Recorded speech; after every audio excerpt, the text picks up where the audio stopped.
Dans cette nouvelle leçon, nous allons nous intéresser au quatrième menu proposé par le logiciel Lightroom, qui est le menu d'impression. Donc, dans ce menu, un peu comparable à ceux qui étaient déjà présentés précédemment, nous retrouvons un peu la même interface, c'est-à-dire une zone principale avec notre image, une palette à gauche et une palette à droite avec différents menus. J'ai également toujours accès à ma galerie d'images présente en bas. Donc, sur le cas actuel, je vais pouvoir choisir, à l'aide de ma galerie, quelles photos je souhaite imprimer. Donc, je peux cliquer dessus pour les faire afficher sur la zone principale. Je vais choisir d'imprimer par exemple cette photo-ci. Je clique dessus et elle apparaît sur la zone principale. Je vais pouvoir choisir tout d'abord les paramètres de mon image afin de choisir de faire un zoom pour le remplissage, c'est-à-dire qu'en cochant cette option, mon image remplit la totalité de la zone de travail. Et je peux la régler de manière manuelle en cliquant sur l'image pour afficher uniquement une partie de ma photo. Je vais pouvoir décocher cette option et utiliser également l'adaptation par rotation. Je clique sur cette image et comme mon image à la base était séparée en haut et en bas par des bandes blanches, le logiciel l'adapte automatiquement afin qu'elle recouvre toute la largeur de ma feuille. Je vais également pouvoir choisir un contour pour mon cadre en cliquant sur cette option et en choisissant une épaisseur, dont je peux également choisir la couleur. Je vais pouvoir appliquer un contour à mon image. Donc je vais appliquer un contour, disons, orange. Je referme et mon image subit un contour orange. Je vais refermer ce menu et m'intéresser au menu disposition. Dans ce menu, je vais pouvoir disposer mon image sur ma feuille de la manière que je souhaite. Je vais pouvoir augmenter la marge par exemple à gauche, à droite, en en-tête, ainsi qu'en pied de page.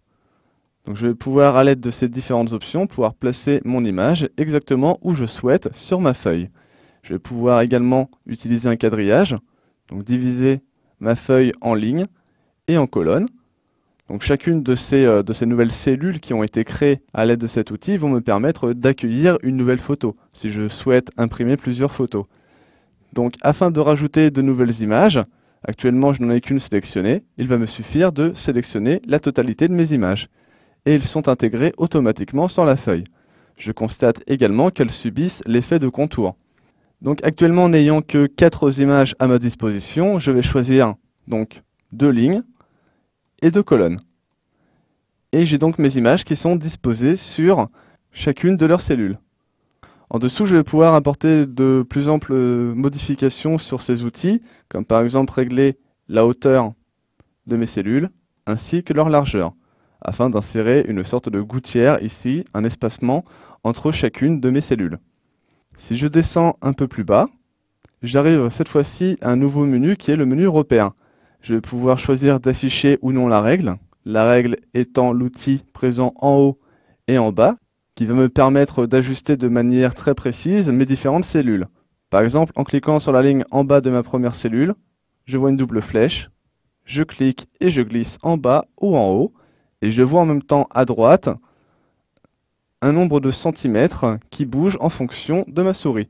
Donc je vais pouvoir par exemple régler la taille de ma cellule sur 12 cm.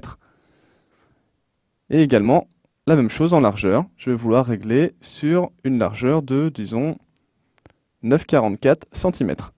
Donc grâce à la règle, cela me permet de faire une hauteur et une largeur très précises pour chacune de mes cellules. Je vais pouvoir également afficher ou masquer le fond perdu de la page. Donc le fond perdu étant le petit liseré gris qui est présent tout autour de mon image. Choisir d'afficher ou non les marges et les gouttières, les cellules de mes images, ainsi que la dimension de celles-ci. En cliquant cette option, je peux voir les dimensions pour chacune des images qui s'insèrent dans leurs cellules respectives. Je referme le panneau des repères et je vais m'intéresser à présent aux options de la page. Donc voilà pour cette première partie sur les options d'impression. Nous verrons dans la prochaine leçon comment mettre notre nom ou mettre un filigrane avec par exemple le logo de notre société sur chacune de nos images.